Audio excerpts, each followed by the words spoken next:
अगर आपकी शादी हो जाए, लेकिन इसके बाद अपनी ही पत्नी के साथ सुहागरात मनाने के लिए आपको तरसना पड़े। बिल्कुल ऐसा ही होता है आज के हमारे हीरो के साथ। जब भी ये दोनों करीब आने की कोशिश करते, हर बार कोई ना कोई बीच में आ जाता। कभी माँ, कभी बहन, तो कभी किस्मत, और एक बार तो पुलिस भी। हालत यहां तक पहुंच जाती है कि अपनी ही पत्नी के साथ थोड़ा समय बिताने के लिए इस आदमी को होटल में रूम लेना पड़ता है। लेकिन यहां भी जो होता है, उसकी उसने कभी कल्पना भी नहीं की थी।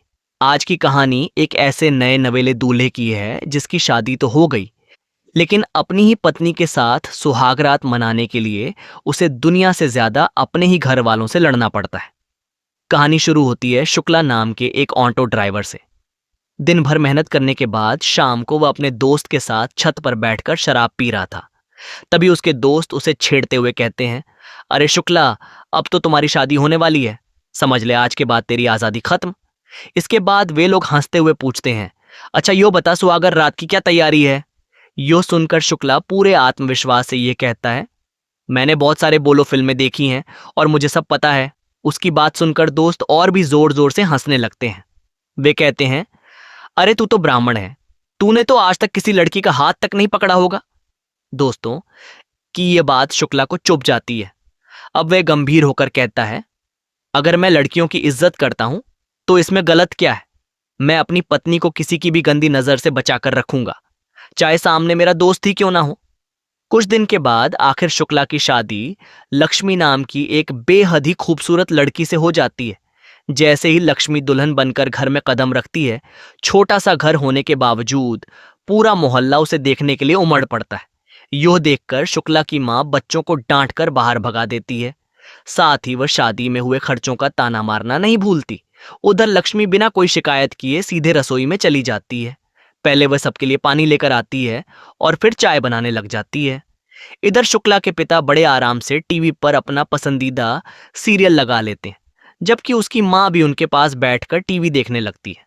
शादी के बाद धीरे धीरे शुक्ला के घर की असली तस्वीर सामने आने लगती है।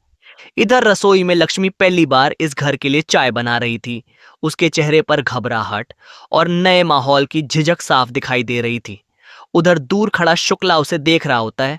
उसके मन में यही ख्याल आता है कि लक्ष्मी अभी अभी इस घर में आई है। संगीत। लेकिन उसकी माँ उसकी मदद करने के बजाय आराम से टीवी देखने में लगी हुई है। रात होते ही शुक्ला के चेहरे पर अलग ही उत्साह दिखाई देता है। इसके बाद वो आईने के सामने खड़े होकर अपनी सुहाग रात के लिए तैयारी शुरू कर देता है। उसकी खुशी बिल्कुल बच्चों जैसी थी, जैसे कोई बच्चा पहली बार किसी बड़े झूले पर बैठने वाला हो। लेकिन जैसे ही वह कमरे की तरफ बढ़ता है, उसकी सारी उम्मीदों पर पानी फिर जाता है। उसके माँ बाप हमेशा की तरह टीवी के सामने बैठे रहते हैं। तभी उसकी माँ कहती हैं, पंडित जी ने बताया है कि अभी सुहागरात का शुभ मुहूर्त नहीं है। यो सुनकर शुक्ला मन ही मन गुस्सा हो जाता है। वह बड़बड़ाते हुए सोचता है, एक दिन इस टीवी को उठाकर तोड़ दूंगा। कुछ दिन बीतने के बाद आखिरकार दोनों को थोड़ी देर के लिए अकेला रहने का मौका मिलता है। कमरे में पूरी खामोशी छाई हुई थी। शुक्ला प्यार से लक्ष्मी की तरफ देखता है और धीरे से उसका हाथ पकड़ लेता है। उसके चेहरे पर प्यार भी था और पहली बार का संकोच भी। लक्ष्मी भी उसे देख रही थी और वह डर से भी कांप रही थी। लेकिन इसके साथ साथ उसकी आंखें साफ बता रही थीं कि उसे कोई ऐतराज नहीं है।